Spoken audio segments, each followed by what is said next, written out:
Hey guys, it's Daniel. Welcome back to my channel. This review is going to be formatted a little differently because ya boy, me, has unfortunately, predictably, we all knew this was going to happen at some point. I got my first manual copyright claim from a certain company, an entertainment brand of some kind that owns a lot of notable franchises, for me using footage from a particular program. So there's not going to be a lot of footage during my review, but hopefully I built up, you know, a nice, decent sized group of people that find my reviews entertaining enough where they don't need constant visuals stimulating their eyeballs. There will be stills, and I am going to be a little rebellious and include some clips. But anyway, this is the review of a pretty monumental, I'm using that really lightly, but a pretty important episode, the last episode to air on Nickelodeon before the long, unnecessary hiatus. Even though this episode wasn't necessarily meant to be a mid-season finale, confirmed by Simon after me tweeting, it does have some qualities that could sort of fit into the idea of a mid-season finale. There's a to be continued at the end as the most obvious example. And without further ado, let's hop into, rhymed unintentionally there, episode 8 of Power Rangers Dino Fury, Unexpected Guest. In the dreary, wait, what? This is different. The episode starts in quite an epic way with the Rangers battling a sporks beast, Doomsnake, in the Dino Fury Megazord Tricerablade formation, quickly issuing a Mega Slash which takes the beast down. Well, that Megazord formation got the short end of the blade, right? Get it? Because it's Tricerablade? I'll stop. Not to mention Doomsnake. He got a figure in one of those 2-packs, and he's gone in the episode's first scene? Now that's some marketing choices right there. Void Knight is on the ground watching the Rangers' victory pose alongside Mucus and this episode's main spork beast, Wolfgang. How original. Wolfgang, mark your territory. Oh god. The energy waves from Wolfgang's howl causes the Megazord to disassemble, forcing the Rangers to retreat, teleporting outside of Dinohenge. Mucus then collects Doomsnake's sporks. Also, not to mention, most of that Megazord fight was original footage. I mean, the CGI looks really great. I know I said last review I'm not going to mention that much about the CGI and how it's shockingly great, but I feel like this deserves a pat on the back. That CGI is really friggin' good. While the Rangers are regrouping, they're harassed by a bird that quickly transforms into Power Rangers icon Kelson Henderson as Mick from my all-time favorite season, Ninja Steel. Just kidding, I'm not a 5-year-old child. No disrespect to Kelson, but we do not stand Ninja Steel in this house. Mick introduces himself to the Rangers after an epically clumsy intro. The Rangers react to this unique being quite realistically, acting pretty dumbfounded at his name and appearance. Do you kids mind if I get a selfie? I have got pics with over 40 Rangers from all across the galaxy. Which one's Mick? Care to share with the class? Sato is immediately the most cautious of Mick, asking him what his business is. Mick explains that he's following the Ninja Nexus Prism, a mystical artifact with a strong connection to the Morphin Grid. In case you didn't know, the prism landed somewhere near Dinohenge and Mick wants the Rangers' help finding it. While this is happening, we're shown that a certain shroom was planted nearby, listening in. Zato shuts the idea down, mentioning their own priorities. Mick seems embarrassed and apologizes. Zato leaves to talk to Solon. After having found no leads, Javi and Amelia are at work, where Jane... No. I just know that cake's gonna explode or something at some point. It's way too big and cartoony looking. It's gonna explode, trust me. Can we just fast forward through the scene and move on? I mean, is it really necessary, like, in terms of the plot and everything? Do I really need to review this? After seeing that the scene does actually have some importance, I shall continue. Basically, J-Borg helps Jane put the finishing touches on her cake, while Mick sneaks in as a package with a clever address. A fan caught that Buzz Blast's address shares its name with a certain Kiwi soap opera staple that Ranger actors frequent. Transforms back to himself and gets noticed by Javi and Amelia. Mick explains that he wanted to borrow a computer to find the Nexus Prism. Why he didn't come in with a different outfit and not stick out like a crazy mechanic amongst metrosexual millennials is beyond me. But hey, story convenience. Quite quickly, a sus J-Borg approaches Mick with her intimidating orange bangs. Mick then transforms into a basketball and bounces around the room, eventually smashing into the cartoonishly large cake.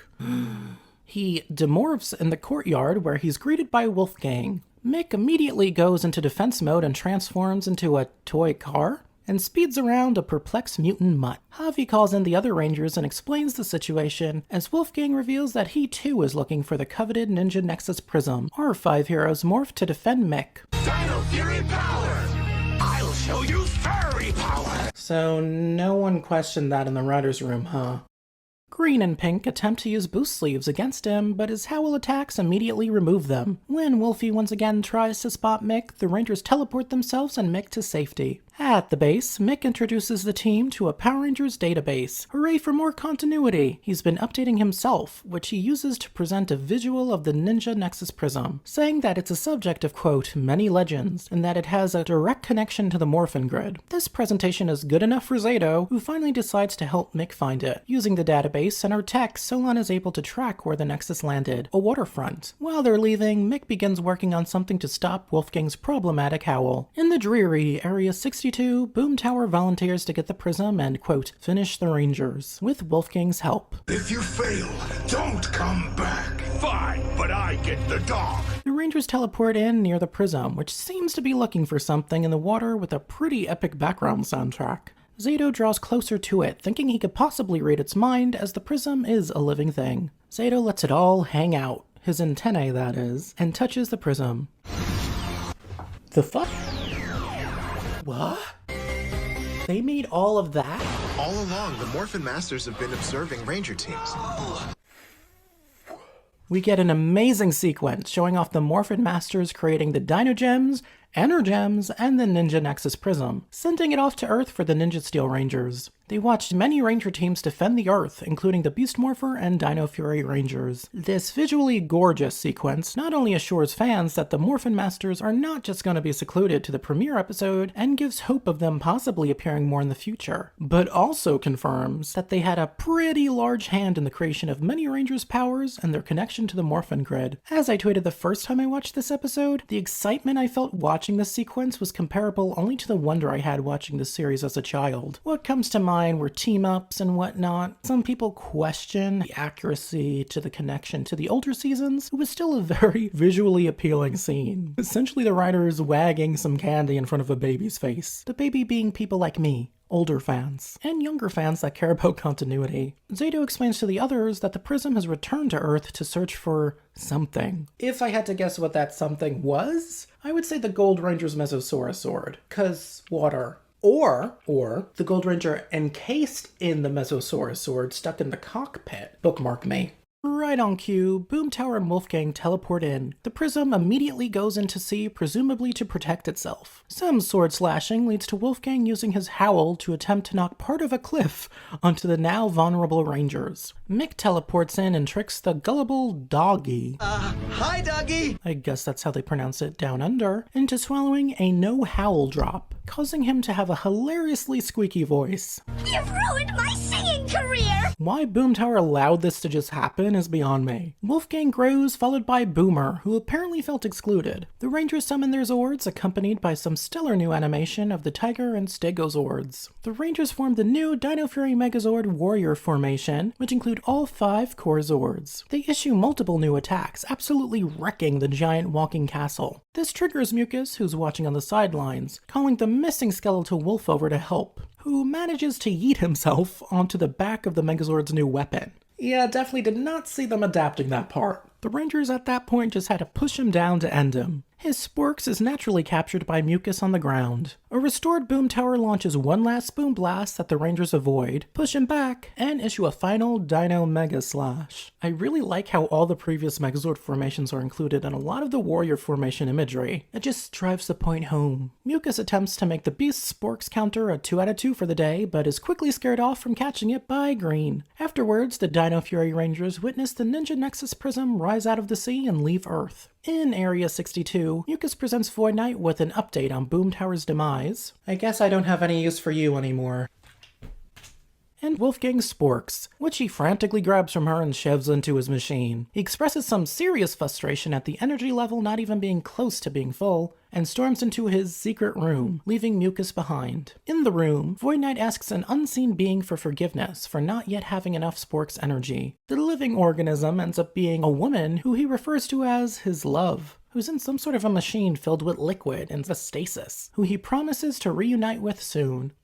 They really gave Void Knight the Mr. Freeze treatment, didn't they? Sure, this creates even more questions, but this was a great cliffhanger to use right before Nickelodeon's long hiatus. At the base, Amelia puts Boomy's sporks in the Rangers' holding machine. The Rangers end up snacking on a suspicious bowl of candy left on the table, which results to this. What happened to the drops? The ain't know-how drop prototypes. The failed prototypes? Solon quickly snaps them out of the trance with an epic roar, so they can CGI her mouth. What am I missing? It works. Sato apologizes to Mick, who then explains that Solon and himself weren't able to figure out what the prism was after. The episode ends with their goodbyes and Mick catching a space taxi to once again chase down the Ninja Nexus prism. Unexpected Guest was a joy to watch. A somewhat typical episode was taken to the next level with the return of Mechanic and two major revelations, the Morphin Master's connection to other Ranger teams, and a small look at Void Knight's true motive, restoring his loved one to her former self. Boom Tower's demise was kinda disappointing and sudden, however it's forgivable considering it's not like he was a unique general by any means. Yes, there was some needlessly goofy comedy, but it just missed the line of it being somewhat invasive. This exciting episode gets Dino Fury's third 4 out of 5 in a row. We made it!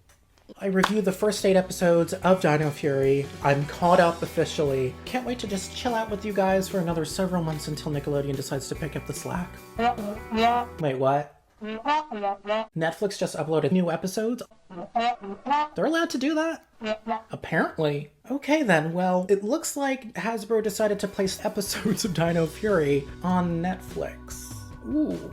Admittedly, that's a pretty good way to get rid of the spoiler issue with international channels airing the episodes earlier than America. This is exciting. Let's check out the Netflix episodes. Be sure to hit that subscribe button and notification bell to find out when I review the next episode, Cutoff, which is the first episode to be put on Netflix before Nickelodeon. You just have to give me a bit more time, as the next video I'm uploading to this channel is not going to be related to Power Rangers, but another popular brand. Anybody who has checked my channel can maybe predict what it is. Regardless, I feel like Power Ranger fans will still find it somewhat entertaining. Comment below and let me know what you thought of Unexpected Guest. I think overall it was a decent episode, but like I said, what really heightened it was the Morphin Masters and Void Knight's secret room finally being revealed. As always, be sure to follow me at blackandblue572 on Instagram, Twitter, Facebook, and TikTok. I've been tweeting endlessly about Power Rangers lately. The next Power Ranger review, I'm gonna have a special announcement. It's a project I've been working on for my Instagram account. It's something that I'm very proud of and I'm very excited to introduce to my followers. So if you don't follow me on Instagram already, be sure to follow me at blackandblue572. I will be posting it there, and I'm going to be making the reveal next episode review of Dino Fury. So be on the lookout for that. Anyway guys, thank you so much for watching all these episode reviews. It's been fun. You know, I'm planning on continuing this into the near future. Hope to see you soon. Thank you so much for watching. Bye.